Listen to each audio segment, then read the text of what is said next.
اگر آپ نبی کریم صلی اللہ علیہ وسلم کی شان جاننا چاہتے ہیں تو اس ویڈیو کو آخر تک دیکھیے گا۔ ایک بار جبرائیل علیہ السلام نبی کریم صلی اللہ علیہ وسلم کے پاس آئے تو آپ صلی اللہ علیہ وسلم نے دیکھا کہ جبرائیل کچھ پریشان ہیں۔ آپ نے فرمایا کہ جبرائیل کیا معاملہ ہے کہ آج میں آپ کو تھوڑا غمزدہ دیکھ رہا ہوں۔ تو جبرائیل جو تھے انہوں نے آگے سے عرض کیا کہ اے محبوب، کل میں اللہ پاک کے حکم سے جہنم کا نظارہ کر کے آیا ہوں اور اس کو دیکھنے سے مجھ پہ غم کے اثار نمودار ہو رہے ہیں۔ تو نبی کریم صلی اللہ علیہ وسلم نے فرمایا کہ جبرائیل مجھے آپ بتائیے جہنم کے کیا حالات ہیں؟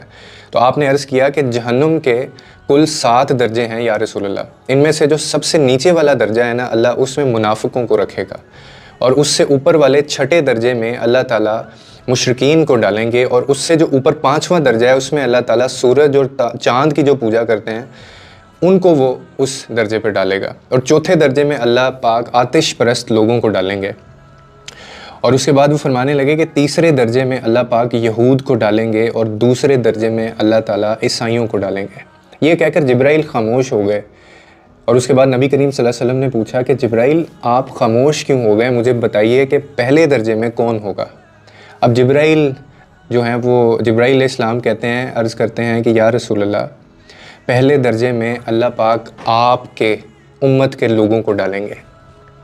جب نبی کریم صلی اللہ علیہ وسلم نے یہ سنا کہ میری امت کے لوگ جہنم میں جائیں گے تو آپ اتنے غمزدہ ہو گئے، غمگین ہو گئے کہ اللہ کے حضور دعائیں کرنا شروع کر دیں، اور 3 دن ایسے گزارے آپ نے کہ آپ مسجد میں نماز پڑھنے کے لیے تشریف لاتے، نماز پڑھتے، حجرے میں تشریف لے جاتے، اس کے بعد دروازہ بند کر لیتے، اور حضور رو رو کر اس کے بعد دعائیں کر رہے ہیں۔ تو صحابہ بڑے حیران ہوئے کہ یہ کیسی کیفیت طاری ہو گئی ہے نبی پاک کریم صلی اللہ علیہ وسلم کے اوپر، گھر بھی تشریف نہیں لے کر آ رہے۔ اور تیسرا دن ہے کہ پھر بتایا گیا سیدنا ابو بکر رضی اللہ تعالیٰ عنہ کو، وہ گئے دروازے پر دستک دی، اسلام کا انہوں نے سلام بھی کیا لیکن جواب نہ آیا۔ آپ روتے ہوئے سیدنا عمر کے پاس آئے اور فرمایا کہ میں نے سلام کیا لیکن سلام کا جواب نہ آیا، لہٰذا آپ جائیں، آپ کو ہو سکتا ہے سلام کا جواب مل جائے۔ اس کے بعد آپ بھی گئے تو آپ نے 3 بار سلام کیا لیکن جواب نہ آیا۔ حضرت عمر نے سلیمان فارسی کو بھیجا لیکن پھر بھی سلام کا جواب نہ آیا۔ حضرت سلیمان فارسی نے اس کے بعد واقعے کا جو تذکرہ ہے وہ حضرت علی سے کیا اور کہا کہ آپ جائیے۔ تو حضرت علی نے سوچا کہ اتنے عظیم شخصیات گئی ہیں، ان کو سلام کا جواب نہ ملے، مجھے کیسے وہ جواب دے دیں گے؟ تو مجھے خود نہیں جانا چاہیے بلکہ مجھے ان کی نور نظر بیٹی فاطمہ کو بھیجنا چاہیے۔ تو بھیجا گیا ان کو۔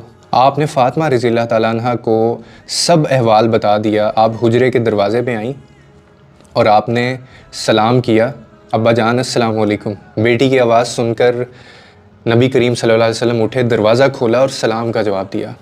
ابا جان آپ پر کیا کیفیت طاری ہے؟ 3 دن سے آپ یہاں تشریف فرما ہیں۔ تو نبی کریم صلی اللہ علیہ وسلم نے فرمایا کہ جبرائیل نے مجھے آگاہ کیا ہے کہ میری امت بھی جہنم میں جائے گی، اسی لیے فاطمہ